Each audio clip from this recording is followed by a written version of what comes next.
سورہ کوثر کا یہ وظیفہ بڑی مشکل سے ملا ہے۔ 200 ارب بھی مانگو تو انشاءاللہ تعالی ملیں گے۔ بسم اللہ الرحمن الرحیم۔ السلام علیکم ورحمۃ اللہ وبرکاتہ۔ محترم ناظرین کرام، آج آپ کو سورہ کوثر کا ایک بہت ہی نایاب اور مجرب وظیفہ بتا رہے ہیں۔ آپ نے یہ وظیفہ صرف اور صرف 3 دن کرنا ہے۔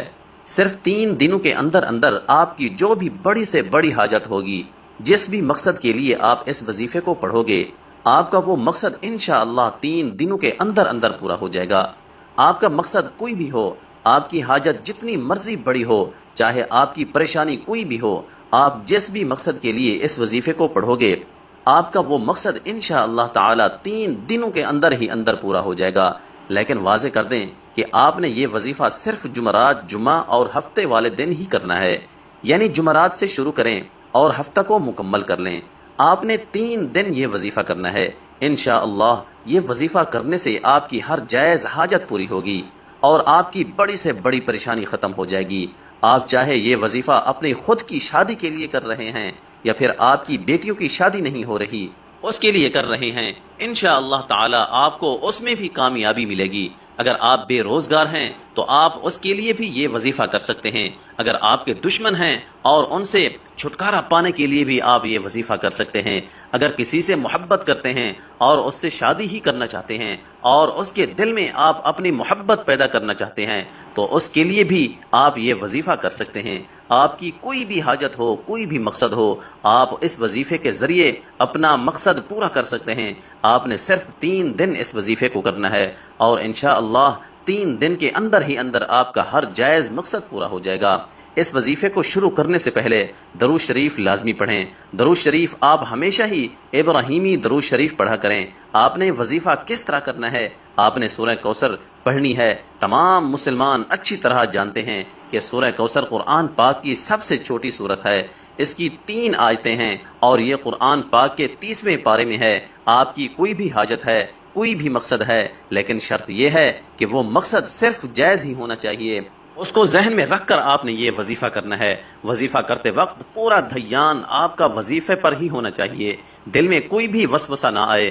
انشاءاللہ اس وظیفے کو کرنے کے بعد آپ کی اللہ سے مانگی ہر دعا قبول ہوگی۔ آج کا وظیفہ خاص طور پر ان تمام بہنوں اور بھائیوں کے لیے ہے جو شدید پریشان ہیں، جو اکثر کہتے ہیں کہ ہم مالی طور پر شدید پریشان ہیں، ہمارے رزق میں رکاوٹیں ہیں، ہمارے رزق میں مسئلے مسائل ہیں، اور کہتے ہیں کہ ہم جس کام میں بھی ہاتھ ڈالتے ہیں ہمیں تو صرف نقصان ہی ہوتا ہے، ہمیں تو ایسا لگتا ہے کہ ہمارا رزق بالکل بند ہو چکا ہے، کوئی راستہ ہمیں سمجھ ہی نہیں آتا، اندھیرے میں ہی ٹامک ٹوئیاں مار رہے ہیں۔ آپ ہی ہمیں بتائیں کہ ہم کیا کریں، ہم ایسا کون سا خاص وظیفہ پڑھیں؟ لیکن اگر کوئی وظیفہ کریں بھی تو ہمارا کیا گیا، کوئی بھی وظیفہ اثر ہی نہیں کرتا۔ تو ناظرین کرام، آج ان تمام بہنوں اور بھائیوں کے رزق اور دولت کے جتنے بھی مسئلے مسائل ہیں، انشاءاللہ تعالی وہ سارے کے سارے حل ہو جائیں گے۔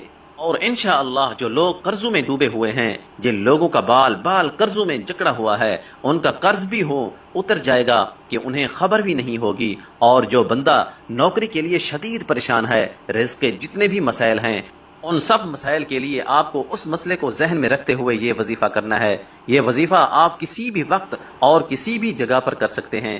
بے شک آپ اسے چلتے پھرتے کر لیں یا پھر جہاں بھی آپ موجود ہوں، کچن میں موجود ہوں، چارپائی پر ہوں، سفر میں ہوں، یا گھر میں کوئی کام کر رہے ہوں، باہر کسی پارک میں چہل قدمی کر رہے ہوں، یا پھر کھیتوں میں کام کر رہے ہوں، آپ بآسانی اس وظیفے کو کر سکتے ہیں۔ اس وظیفے کو پڑھنے کے لیے وقت کی بھی کوئی پابندی نہیں ہے، کسی بھی وقت آپ یہ وظیفہ کر سکتے ہیں۔ کام کر رہے ہیں، دن رات، صبح شام، بارش میں یا آندھی میں، غرض آپ ہر وقت کر سکتے ہیں۔ اگر آپ نوکری پر ہیں تو آپ اس سے مزید بہتر اور مزید اچھی نوکری چاہتے ہیں، یا نوکری پر آپ کے کسی سینئر کے ساتھ مسئلے مسائل چل رہے ہیں اور آپ چاہتے ہیں کہ میں ہی کامیاب ہوں، اس کے لیے بھی آپ یہ وظیفہ کرنا چاہتے ہیں، یا کسی بھی رزق کے مسئلے کے لیے آپ یہ وظیفہ کریں، لیکن اس مسئلے کو ذہن میں رکھتے ہوئے ہی یہ وظیفہ کریں۔ آپ کو اس عمل کو کرنے سے پہلے نیت لازمی رکھنی ہے کہ مجھے فلاں قسم کا کام ہے اور مجھے اتنی رقم مل جائے، انشاءاللہ تعالی اللہ پاک آپ کو اس سے کئی درجہ زیادہ عطا کر دیں گے۔ ناظرین کرام، اس وظیفے کے اتنے فائدے ہیں کہ کسی نے جب بھی یہ وظیفہ کیا اس کے فوائد اس کو اتنے ملے کہ اس نے پھر اپنی زندگی میں کبھی یہ وظیفہ چھوڑا ہی نہیں، اور پھر اس نے آنے والی ساری زندگی مستقل یہ وظیفہ کرنے کی عادت بنا لی،